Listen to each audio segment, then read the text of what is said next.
Ayan mga kapwa, andito kami sa, malapit na kami sa falls.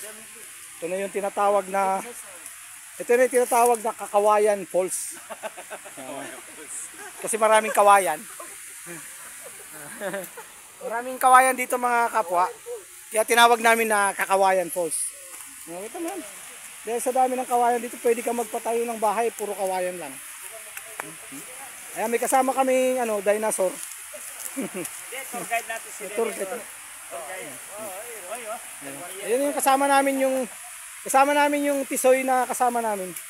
Amerikano dati yan eh. Naging Pilipino na ngayon. Oh, grabe.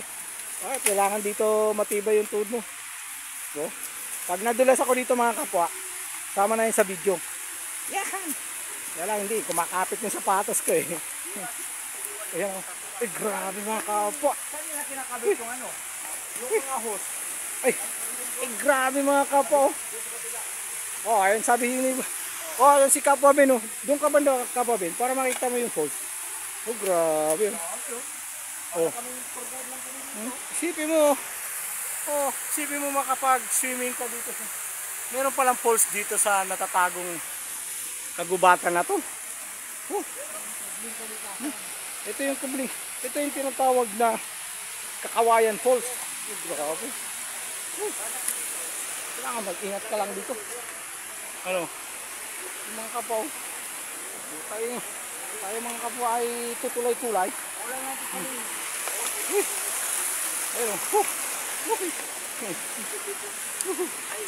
Ayun o. Oh. Maganda ito bro sa akin.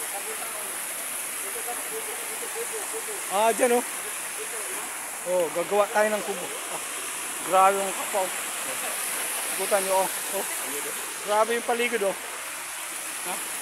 Pero ito yung falls o. Tatawagin namin tong Kakawayan Falls. Kasi dahil kawayan. Ayun ang downstream niya, pababa din. Yan, dyan si Jojo. At saan yung ating kapwa, si Ben. Diba? Ang ganda. Picture naman, picture.